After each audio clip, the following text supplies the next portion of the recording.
Hi, my name is Josh and I'm a sinner.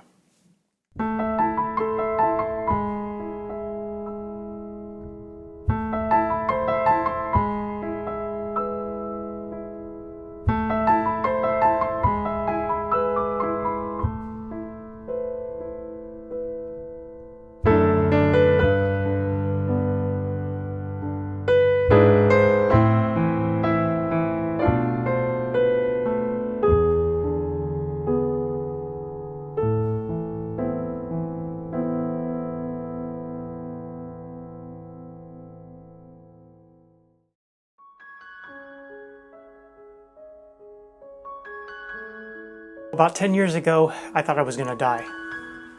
I had just finished a fairly grueling 4-mile run through the Hawaiian mists. I was stationed on the island of Oahu at the time in the Army. I was 29 years old, fairly fit. I was still able to lead my soldiers through their paces, and had figured that, everything would be okay if I could just put these 20, 21-year-old somethings to shame every single morning. This morning was a little different.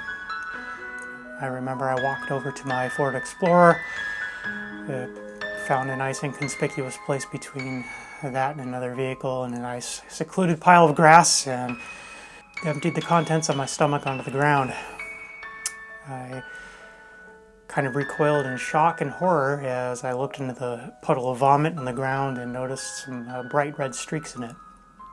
Turns out I had thrown up so violently I tore parts of my esophagus open, and I knew that that was not a good sign and could be potentially very life-threatening.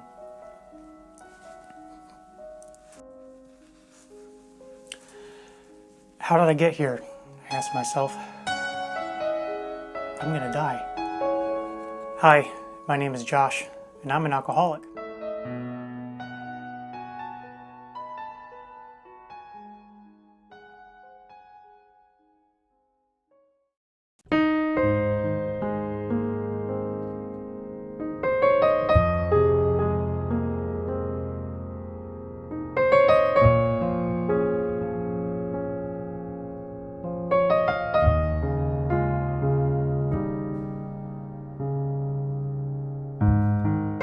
I was born in 1978 to Christian parents.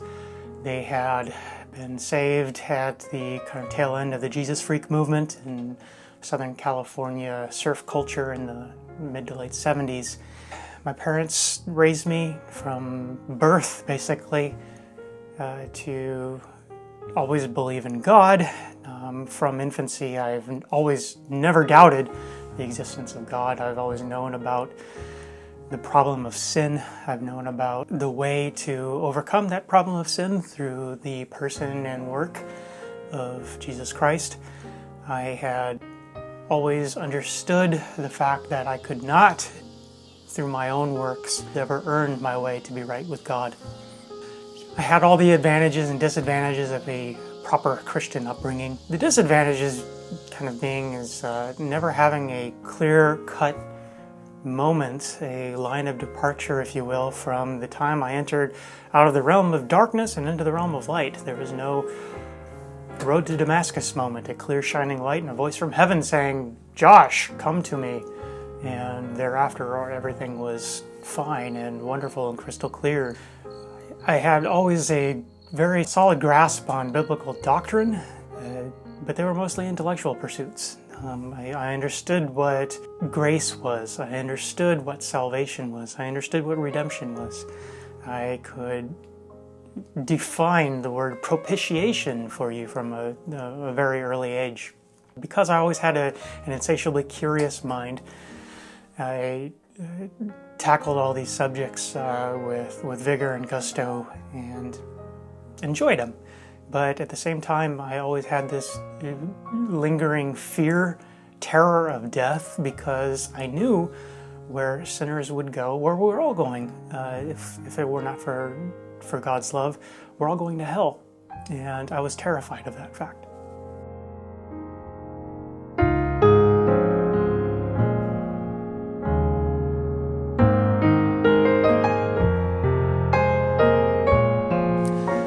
When When I was about 10 years old, my family and I had watched the 1980s film War Games, obviously a movie intended to terrify people of nuclear war.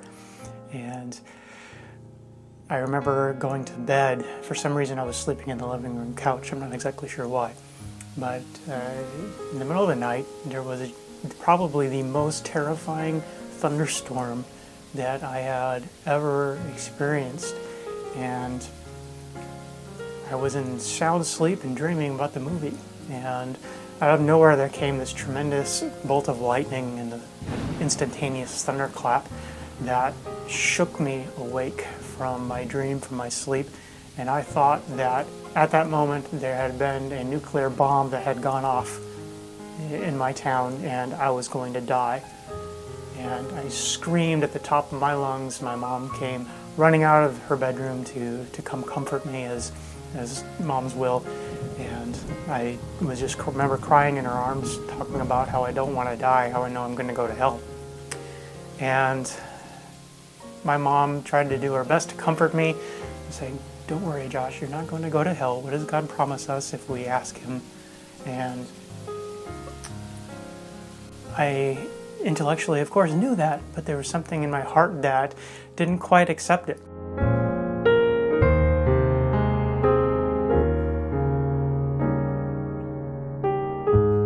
My parents had always raised me to be very self-reliant, very responsible, as good parents should, to always work hard to earn the things that in life, to know that you're never entitled to anything. So with this kind of work ethic thrown into the mix, it kind of really complicated my perspective, practical perspective of life, of Christianity, of salvation. Intellectually, in my head, I knew that I could not do anything to earn salvation before God, that it was a free gift of grace. But there was just something in me that, a sense of pride that I couldn't just submit and accept the fact that salvation was free. Growing up, I did have that very biblical perspective, but kind of skewed one of Christianity. To put it mildly, the book of James was a favored topic of the house.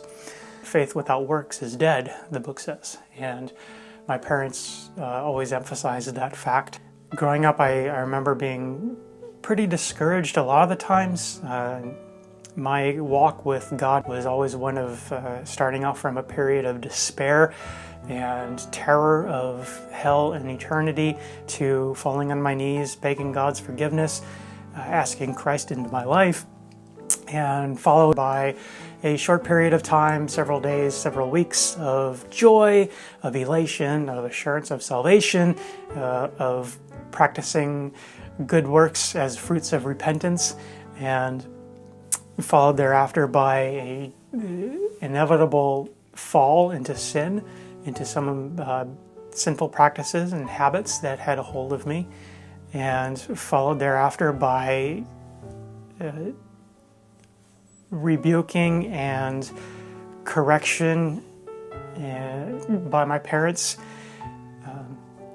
Difficult to say it, but I know that I was always discouraged because my parents would not try to encourage me through these periods of sin, but would instead shine a light on it and ask if that was really consistent with the behaviors of a Christian. And so I would fall back, lapse into despair and kind of a sense of stoic nihilism that I was just destined to hell to begin with. So that cycle repeated itself over and over and over again throughout my life, with kind of each swing of that pendulum, the amplitude getting larger and larger and larger throughout events. I was a very kind of sheltered child, as the oldest of six, so I wasn't really allowed to do very much. I lived my life under a rock. Secular music was right out, most movies was right out. Sports was pretty much the only thing that we could watch on a fairly regular basis. I was big into the LA Dodgers and a soccer fan from the early 90s.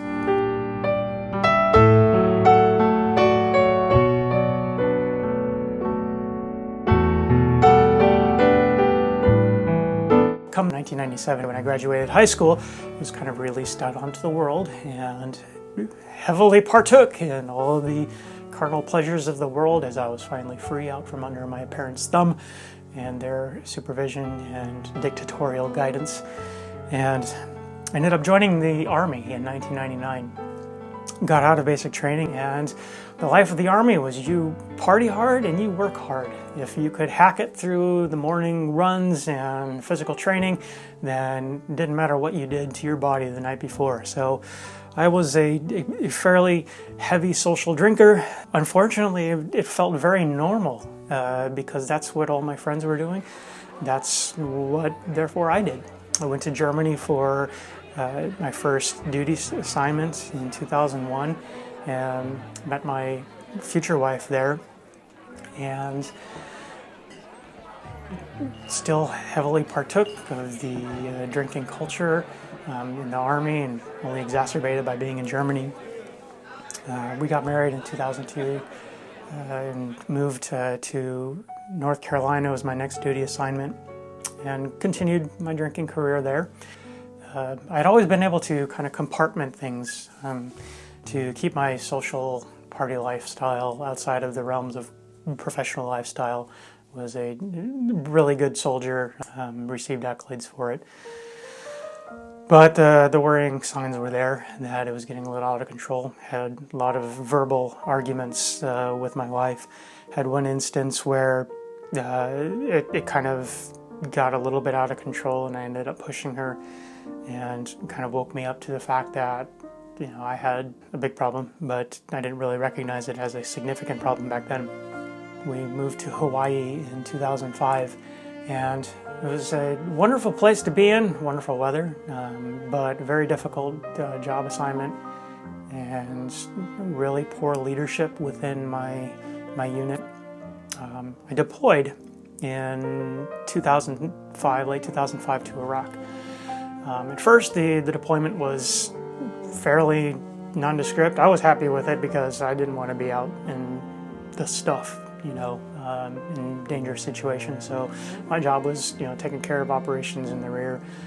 So as everybody who's ever been deployed knows, there's General Order Number 1, which states you will not consume alcohol while you're deployed. I got bored, very bored, dealing with my very monotonous day-to-day job, working 12 hours a day, doing pretty much nothing but paper pushing, and started researching on the internet how to maybe build your own distill alcohol. In my internet research, I came across I forget exactly how, but found out that most mouthwashes you could drink because of the ethanol content, not the very harmful stuff, but actually denatured alcohol, ethanol, the kind of stuff that you would drink in a normal alcoholic beverage. It tasted vile, but it did the job.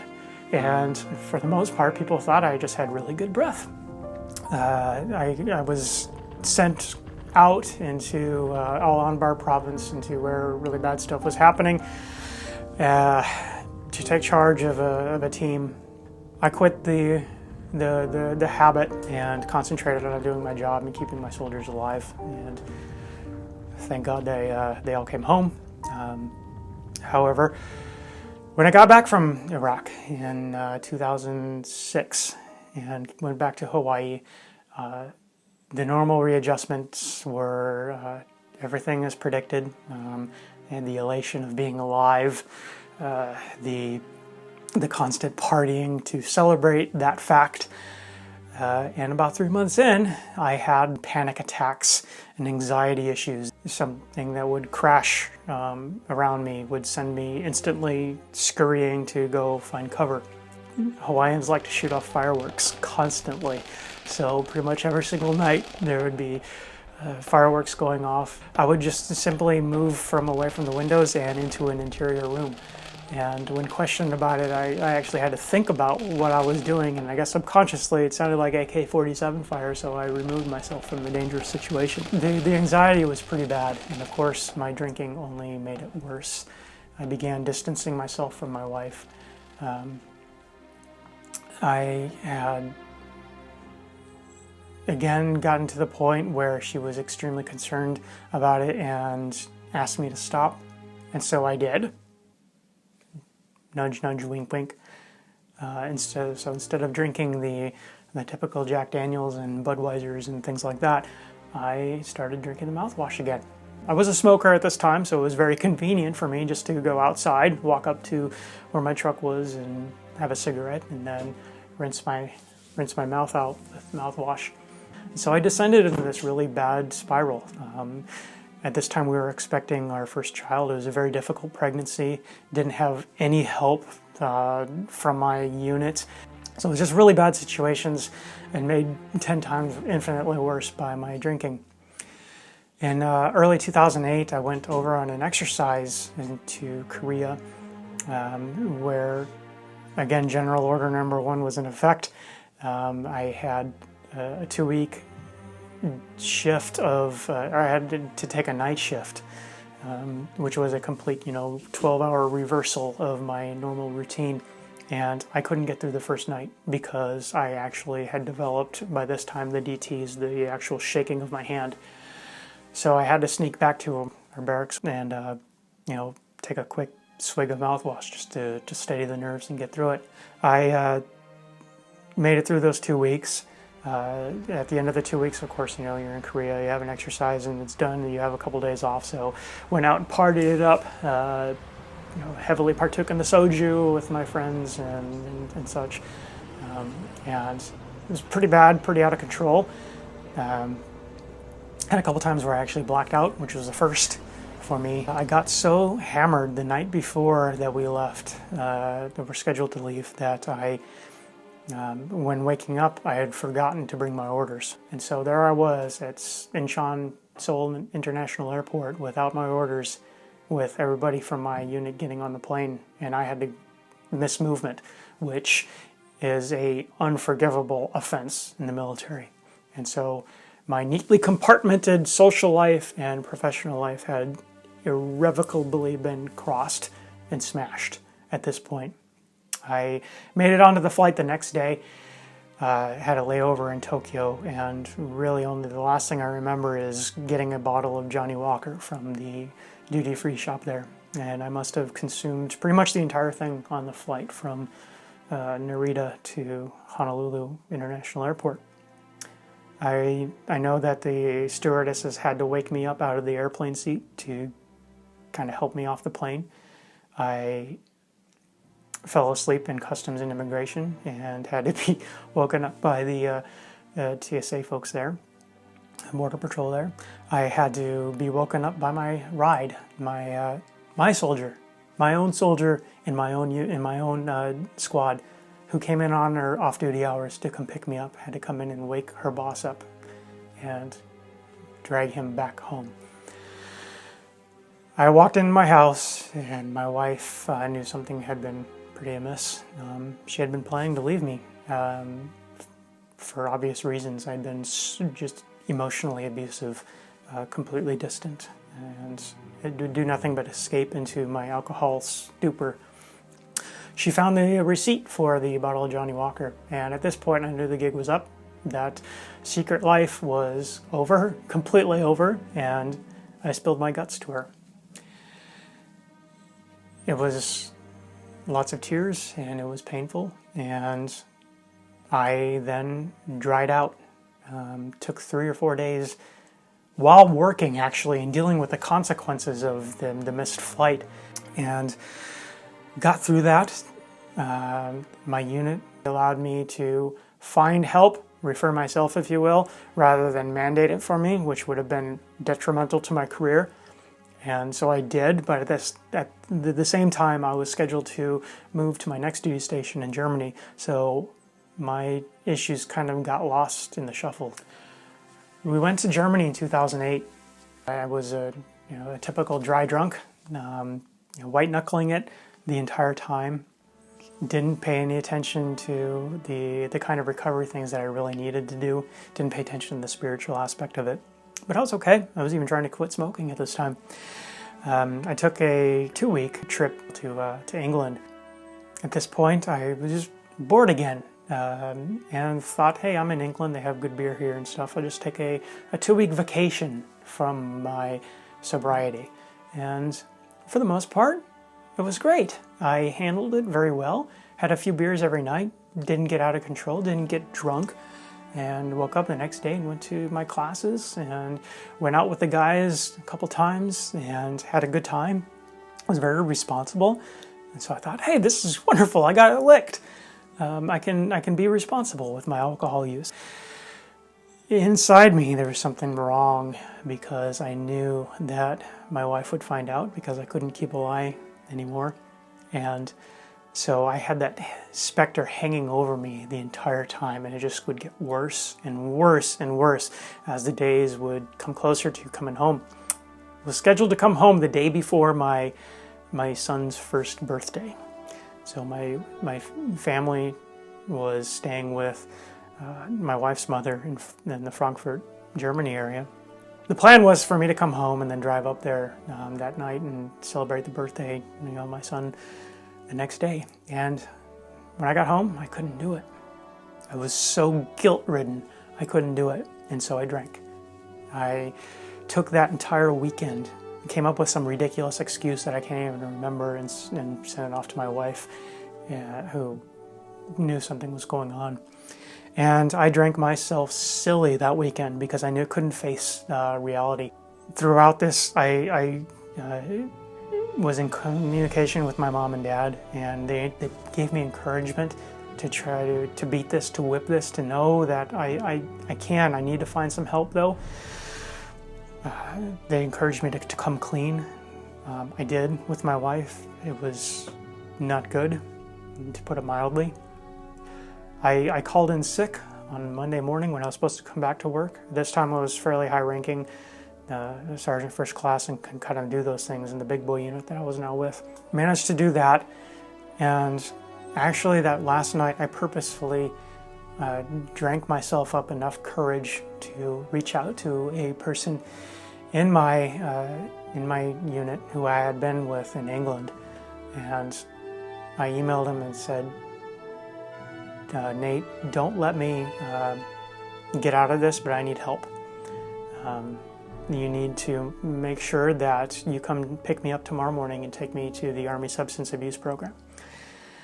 He promised he would, gave me some encouragement, prayed for me, and that was that. And I put the bottle down and fell asleep, and the next day I started dealing with the problems.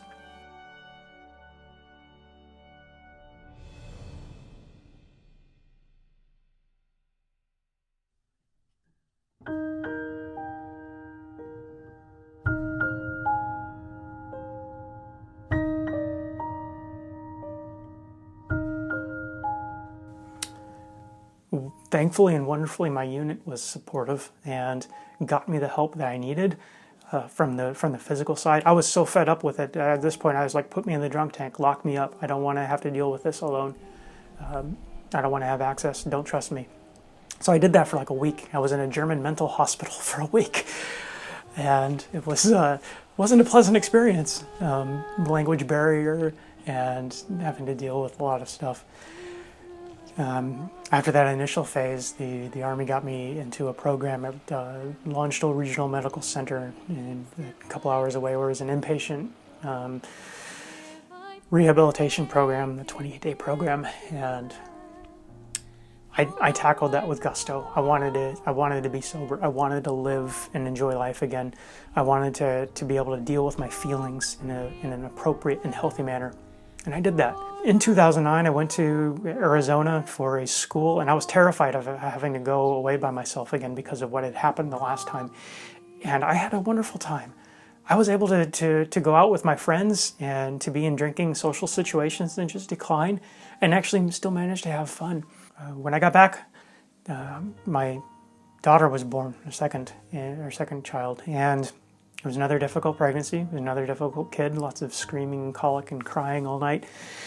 And of course, Germany is very wont to get miserable weather in November timeframes, and I developed a pretty bad cold and went into the little shop there and got some cold medicine.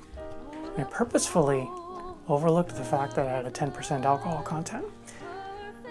thinking 10% couldn't possibly get me. Started taking that. Took more of it. Took even more of it. And one night, I remember I took just enough of it to get this just really weird buzz. Absolutely, astounding. And of course, the curious intellectual in me was like, what is this wonderful substance that I'm partaking? It's not alcohol. It's making me feel a little bit funny, wonderful sort of way. And so I researched it and found out it was the dextromethorphan, the DX that you see in the Robitussin, cough medicine. And so I abused cough syrup for about 3 weeks, I think it was. And all the signals and signs were there again. I was hiding it in places in the house and sneaking around and getting it. And my wife caught me, and she knew something was wrong, obviously. And she took the kids back to her mom's house and up the road. And once again, there I was. In a weird way, I was almost relieved because I knew how to deal with this. This was familiar territory to me. And so I knew that I had done something wrong. I had neglected a significant part of my life was spiritual.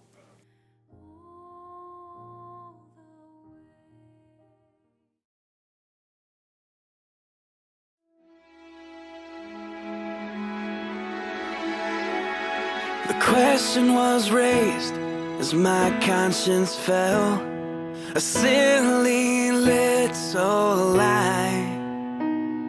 It didn't mean much, but it lingers still in the corners of my mind. Still you call me to walk. One of the things that hit me at this time was the fact that I had been fighting God this entire time.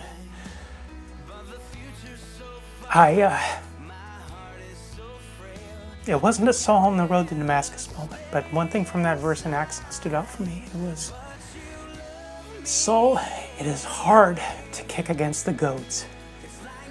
The goads being the little pointed sticks that they would use to drive cattle and oxen. And at this point, I called up a pastor from a local church and asked him to meet with me, and I told him my whole story. And a couple weeks down the road, I asked him, I was like, Pastor, I'm tired of fighting God. I want to be obedient. Can you please baptize me? Can I join this church? Can I be accountable? And that was it. It was my surrender moment. I haven't looked back since. I'm still a sinner. I fail miserably all the time. I know that God has been so good and so gracious and merciful to me. There are so many people that I know in the military who have made just one bad decision, just one stupid, careless moment, and they've had their entire careers smashed. And here am I, but by the grace of God. And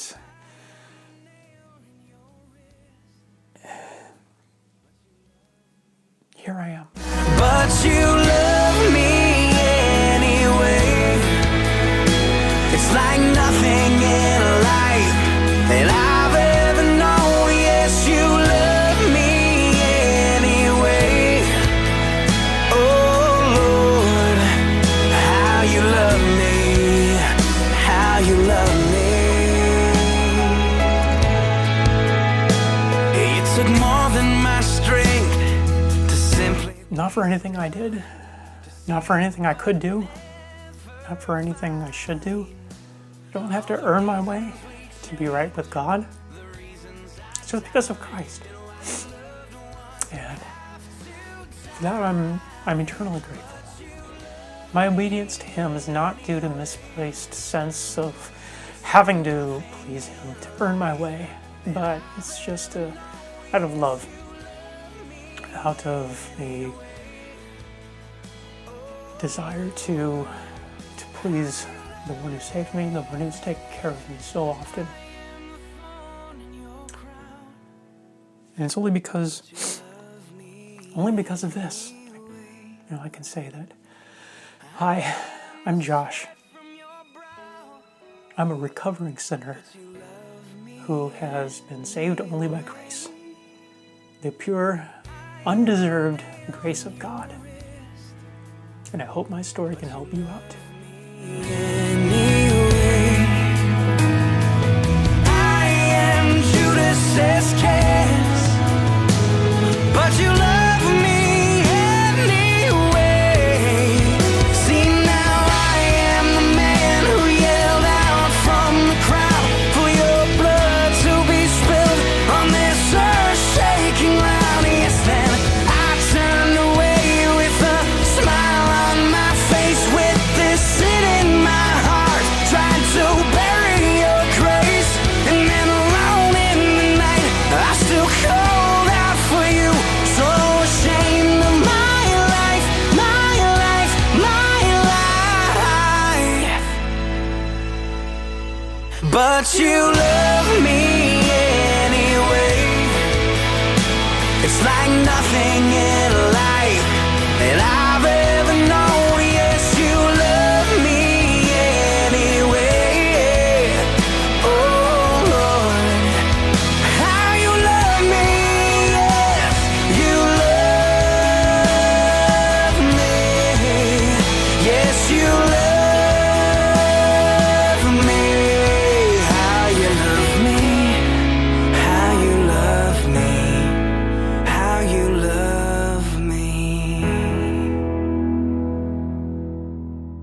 Well, friends, you've just seen a most amazing testimony from our brother Josh. If you have been stirred by this message, let me share a few things that you can do. Josh was brought up in a Christian home, but Josh didn't know Christ. Josh knew the Bible, he was taught the gospel, but he hadn't put his faith in the Lord Jesus.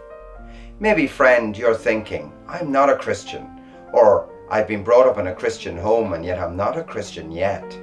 Let me help you by sharing these 4 things. It may help you to remember the word acts as we go through it. Firstly, admit that you're not a Christian, friend. Maybe that's hard for you. Maybe that's a difficult thing to say. Lord, I am not a Christian. But it's where we all started. It's where Josh had to start. And it's where you too can start. Acknowledge that you are not a believer in the Lord Jesus. Secondly, confess to the Lord your sin. Sin means transgression or rebellion against the Lord. I wonder, friend, have you ever told a lie? If you have, then the Bible calls that sin. Or maybe you've had a greedy thought about a new dress or a new suit that you've seen in the shop window. You want that thing. That's called greed or covetousness. We all sin, friend. Even I sin. I'm a pastor of a church, but that doesn't matter. Everyone in this whole world breaks God's rules and breaks God's law. If you acknowledge your sin to the Lord today, and you tell him that you have been wrong and you haven't walked with him, he will forgive you. So firstly, we looked at admit that we're not a Christian. Secondly, we saw that we need to confess our sin unto the Lord. Thirdly, we need to trust in the Lord Jesus Christ. This is the heart of the gospel, friend. To be a Christian, you must put your faith in the Lord Jesus. Believe thou in the Lord Jesus Christ, and you shall be saved. You shall be saved. What a wonderful promise. And if you believe on the Lord Jesus, he will save you. Jesus Christ can save you, friend. Let me tell you a story. There was a little boy, and this little boy was out in a rowing boat and got into difficulty, and there was nobody around to help him. And then all of a sudden, a helicopter arrived out of nowhere and rescued that little boy. Do you know, friend, that's just like you and me. We need to be rescued. You need to call out to the Lord Jesus. You can call on him today. Lord, could you save me now? The Bible says, friend, today is the day of salvation. Will you give your heart to the Lord now and become a Christian, a true Christian, like our brother Josh? Thank you for watching.